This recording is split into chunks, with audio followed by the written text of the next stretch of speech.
Rise, dark girls.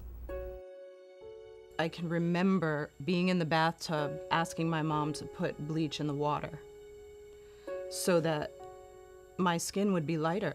If we're all just hanging around and a dark-skinned girl will pass by, they'll be, oh, well, she's pretty for a dark-skinned girl. And I'm like, what is that supposed to mean? I think I remember most saying that, if I had a little girl, I didn't want her to be dark.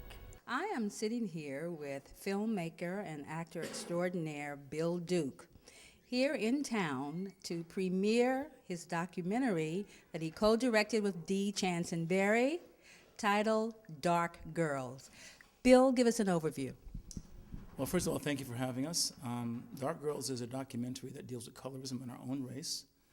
And by colorism, there is, how can I say, racial attitudes toward each other that are not complementary sometimes. And so we examine that from a global, psychiatric, psychological, quantum physics, media, historical point of view, and really give people an understanding of how it was created.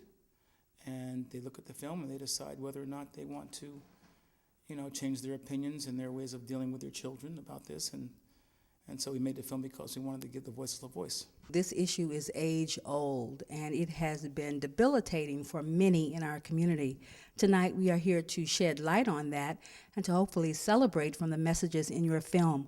What can you tell us about it? Well, the basic message is that God doesn't make mistakes.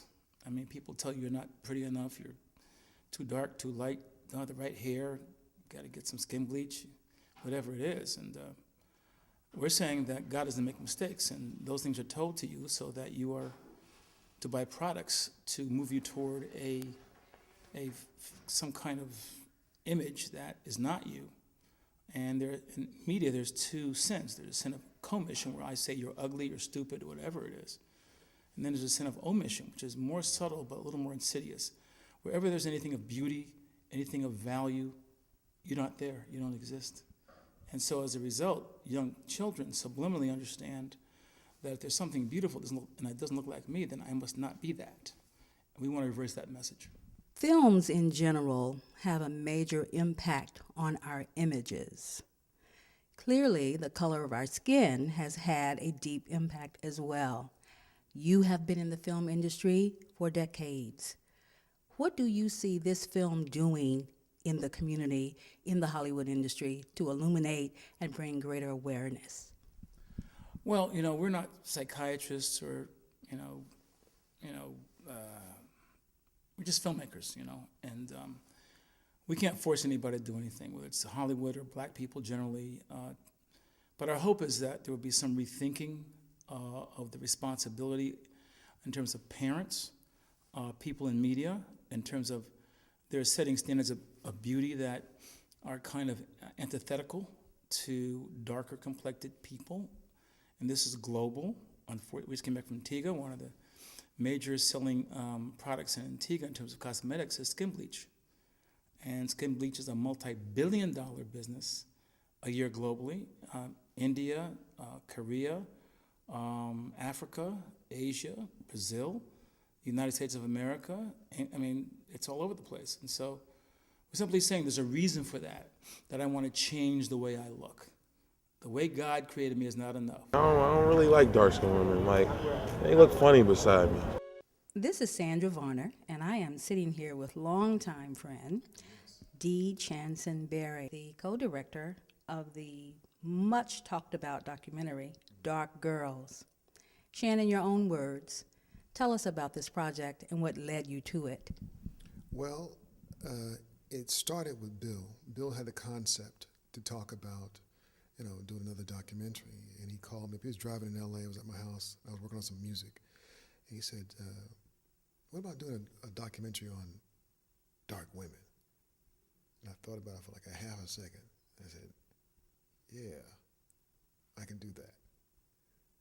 And it was easy. It was just that easy because being a dark-skinned little boy, me growing up in East Orange, New Jersey, Bill growing up in Poughkeepsie, and both of us being teased by people who said that they loved us. So, from an emotional standpoint, we understood exactly what that meant. So, to take it up a notch was just to talk to women who were dark-skinned. Because, you know,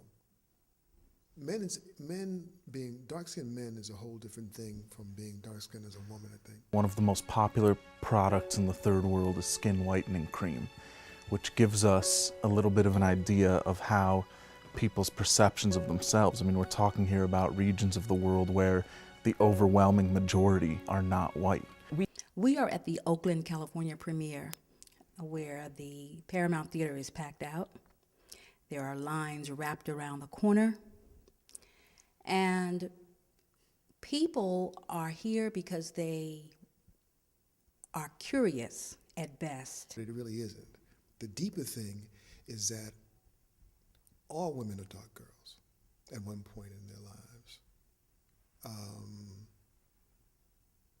Because what it comes down to, it's a lack of self-esteem. With all women, it has nothing to do with color. We need to become the architects of our own self-image. You are the keeper of your own soul.